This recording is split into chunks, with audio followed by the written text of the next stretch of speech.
For today's video, magluluto tayo ng ginataang suso. May nabila akong suso. Ayan, buhay pa po yan. Nagalaw ko lang kanina. Pero mga buhay pa sila. Akin munang lilinisan. Ayan, yung ating gagataan. Nalinis ko na. Tatanggalan ko na ng pinakabuntot nila. Siyempre, una, nilagay ko na yung gata.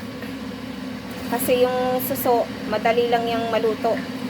Kasi pagka na-overcook, malilites. Yan ang tawag sa amin, malilites. Mahirap supsupin. Yan, ilagay na natin itong mga sangkap. Sama-sama na. Bawang sibuyas, luya, at yung ating tanglad. Lagyan na rin natin ng paminta. Kunting asin. At atin munang haluin para lumapot yung kanyang gata.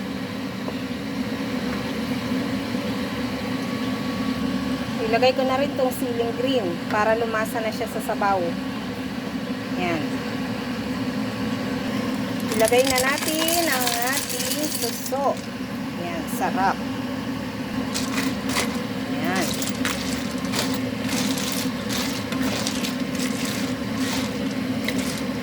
Sa amin talaga sa Mindoro, pag nagluluto nito, pinakamasarap ang ginataan.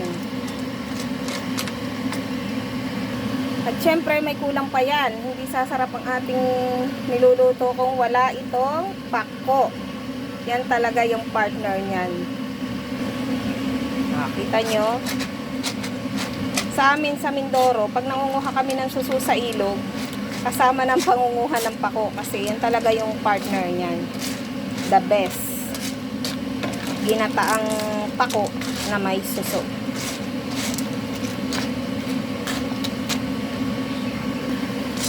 Yan, kulong-kulo na. Luto na ang ating ulam for today.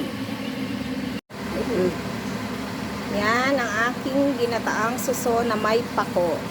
Kain na guys. Tara, let's eat. Yan, kain po tayo.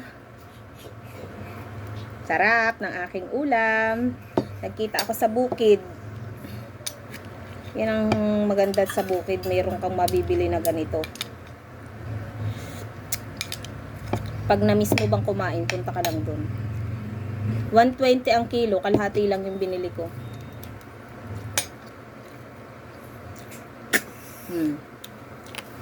Dali. Diba? Sarap.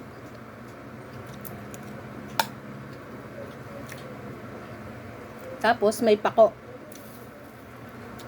Kain na mga anak, kain na kayo. Meron din yung yung tira kanina ng bulam. Anong lasa? Maharap. Sis Ruth, salamat sa suha. Lokban. Binigyan niya ako kanina. Kahit maasim, dali. Kain na, wag nang mamapak. Dahil pag pinapak nyo, wala kayong uulamin. Ang anghang. Hindi maanghang Palamuti lang yung sili.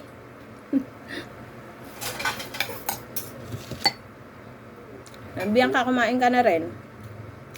Ano pa daw siya? Nahabi ko sa iyo Na?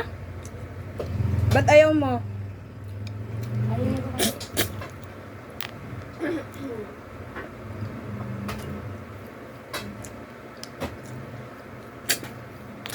Sa amin, nung mga bata kami, nung maliliit pa kami, nangunguha kami nito sa ilog. Susong Pilipit. Tapos kapag ka naman doon sa may suha, pinapanguha namin baragan ang tawag. Malalaki dito. Pag Sabado at Linggo, nangunguha kami, barkadahan kaming magpipinsan. Padamihan kasi, yung luula namin, ibinebenta niya. Pupunta lagi siya sa bayanan. Tapos binibenta niya to 10 piso isang tabo.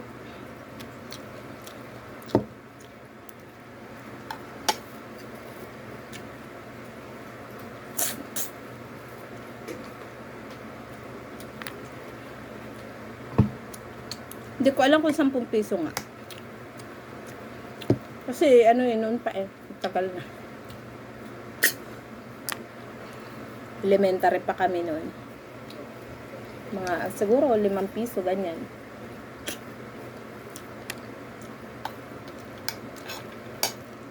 Para kami may baon sa Lunes.